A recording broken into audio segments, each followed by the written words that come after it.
This is a yumwoof pet parent interview. Before we get started, though, real quick, I also want to mention that this episode is being sponsored by my company, Yumwoof Natural Pet Food. Hey, do yourself a favor. Stop feeding your dog dry kibble.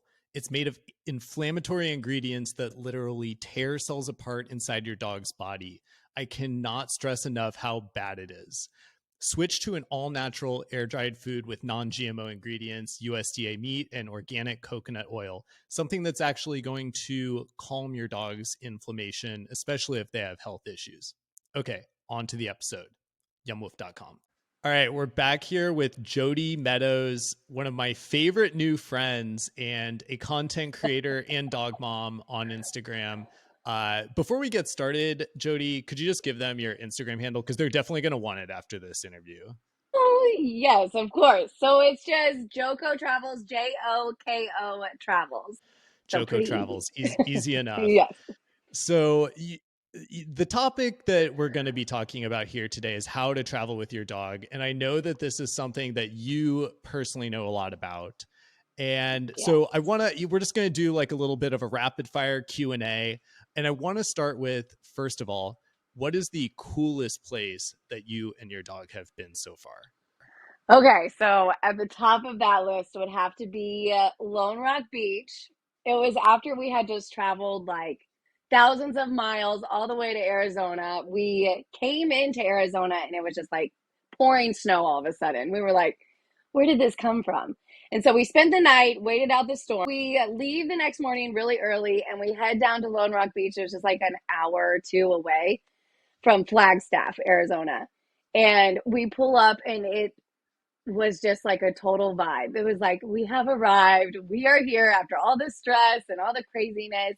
And that was the first time Callie got to be like on the sand and by the water. And so it was just so much fun. Dude, dogs love sand. I did not realize this until I just took Sherlock into sand. And I was like, this is like 10 out of 10 happy. Like, I did not know dogs like sand this much. And she's like, and she's digging and just going to town and like finding sticks and running around and talking to the other dogs. And it was just such an unbelievable place. But speaking of global warming, Lone Rock Beach has lost all their water. They don't have any more water surrounding the big rock that's in the water. It's so sad to see it now. That is most definitely a global phenomenon. I was in Oaxaca, Mexico last year. And by the way, we travel with our dog all over as well. Like we've taken him to Mexico many times. And yeah, we like to take him places. Yes. But yeah, I was in Oaxaca and they're all telling me it's like April last year. And they're like, yeah, we're already in a drought. This is how it usually is in July. So it's very sad. And that's like really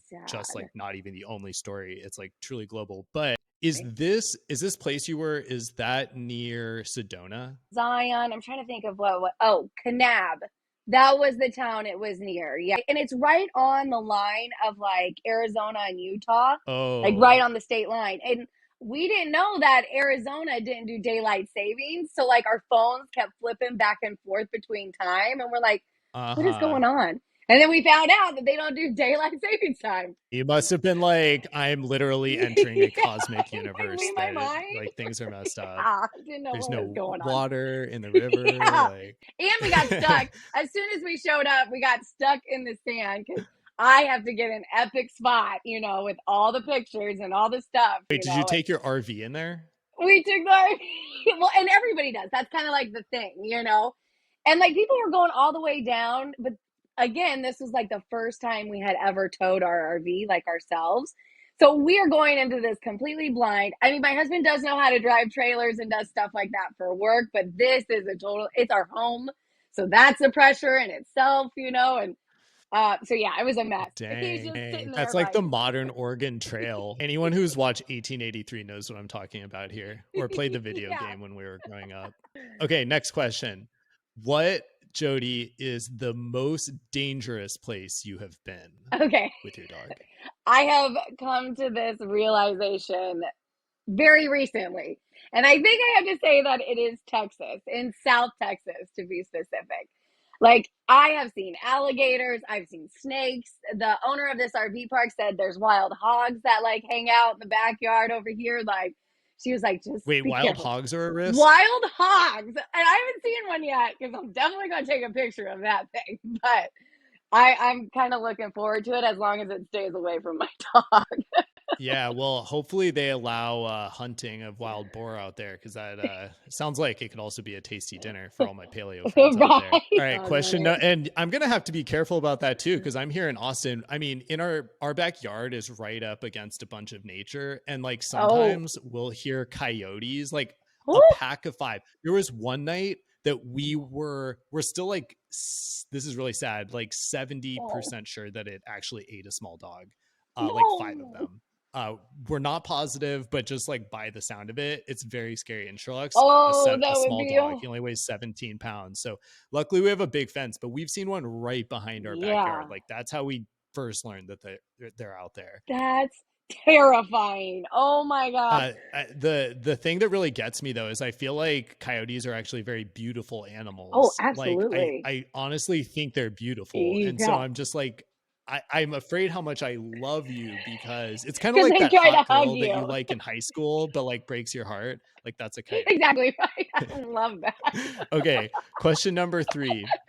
What must you not do when traveling with your dog? Oh, what not to do. I would say like leaving your dog behind without being Just like bad prepared. idea. So like just making sure that like you can either keep an eye on the temperature in one way, or you have like the number to your neighbors, or like if the RV park were to run out, like just the power goes out and you're out like running errands, and it's like, the middle of summer, it's 100 degrees outside. This RV is going to go from 70 degrees to 100 degrees in like 20 minutes. It's going to be super fast. So that would be like the most dangerous part about traveling with pets, is just like making sure that they're safe whenever you do have to leave them Yeah, behind. especially here in Texas, it Yeah, gets a little hot in the summer. exactly. But Yeah. you're also reminded, like, RV life a lot of times is like a fenceless existence. And it actually reminds me, I've gotten to know the people over at Spot On, which does this GPS dog collar. Yeah, And that might be a really good idea for people who are doing RV life, because like, exactly. yeah, that's pretty scary. I know Sherlock, like if he gets excited, he's just gonna like race out. And yeah, it might be good to be able to have GPS Like on an there. actual Noted. tracker. Yeah, same. I need that too. Never leave home without your GPS No, collar. for real. She's got a nose on her. She's out. Okay, next question is, so we've chatted a little bit about this. Tell me more about the RV community, because it sounds like it's probably tripled in the last year, and Yeah. it seems really, really tight. It's the community is incredible. Like everybody is there. They've got your back. Like whenever I jumped in, I was honestly so taken back and like almost emotional, because for 7 years, I had traveled with Corey and had no idea there was a traveling community out there. No idea. I was alone. Like I was doing my own thing. And then when I got the RV, I was like, oh, I'll make my own page, kind of be for family and just show off this random lifestyle we just jumped into. And then it turned into like meeting a lot of people who are doing the same things, and living in an RV. And it just makes a place, like traveling can be lonely.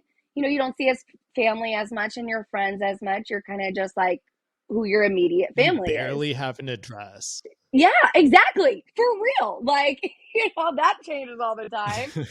So yeah, it makes it hard. And then, but having that online community and love and kind of family aspect of it, like everybody's right there. Like anytime I've had a question, I mean, they're there to help and send you links and like whatever you need. Honestly, when we went out west, I was like, I've never been out this way. What do you guys suggest?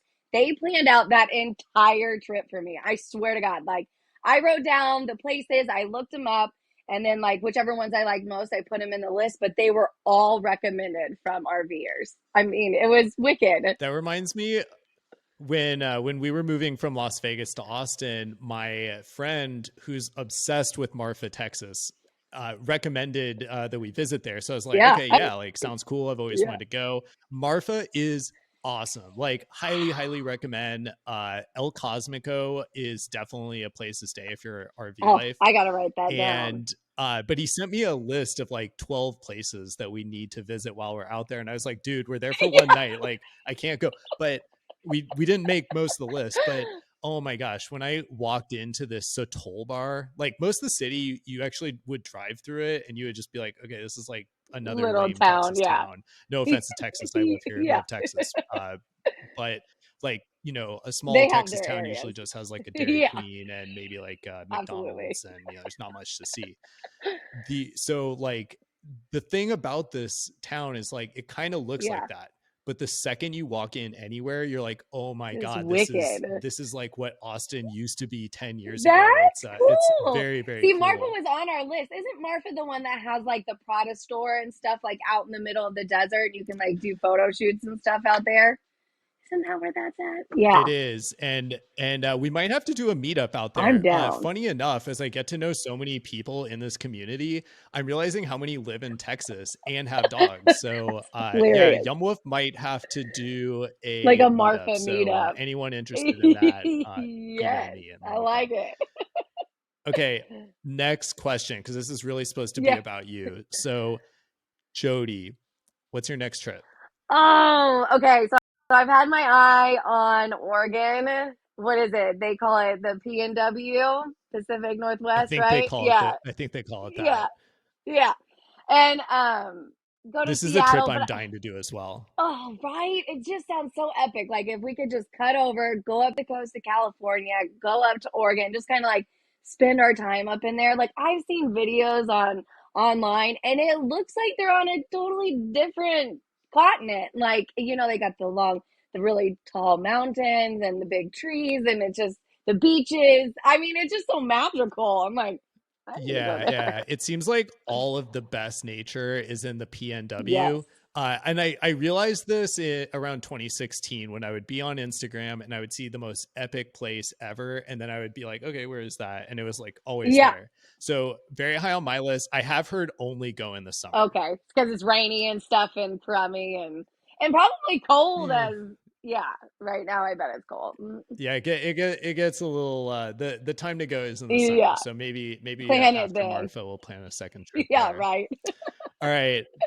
This has been awesome, Jodie. Where can people reach you? I know we said it before, but for those of you who didn't mistakenly write it down, you've watched this far. Like you want to follow Jodie. So Yes. where can they reach So we're Joko Travels, Joko for Jody and Corey, my husband. So Joko Travels. We're on Instagram, TikTok, Facebook. All the things, all the socials. And I have to tell you guys, I've gotten to know Jodie behind the scenes, like not just in this recording, and she is cool AF. So please go Oh, follow her, like DM her or something, like try to be friend. I'm pretty sure after this, like it might be harder to become friends with her, but try. And oh, you're too yeah, if you sweet. and last thing, this is just a little self promo, but if you guys seriously, if you guys are still feeding your dogs dry kibble, like absolutely cut it out immediately. Like the seed oils alone that they use in it are inflammatory, but the cooking process, there is no Yeah, such thing as a non-inflammatory dry kibble. So like they put it through these big machines. Basically it's a grinding machine that like grinds the ingredients at high heat and ultimately oxidizes the fats. That's the real yeah, problem. It creates free radicals and like destroys cells in your dog's body. So switch to a natural food, maybe one that's air dry, non-GMO. I don't know, but I think you can find more information on yumwoof.com. So go check that out. Thank you so much for watching this far. We're kind of like testing new ideas at Yumwoof. So like, I'm thinking of starting a video series, or we'll see where this goes. But let me know if you liked this in the comments to start. Also, you can reach me at jaronlukas.com. That's Lucas with a K. And until next time, bye bye. bye guys.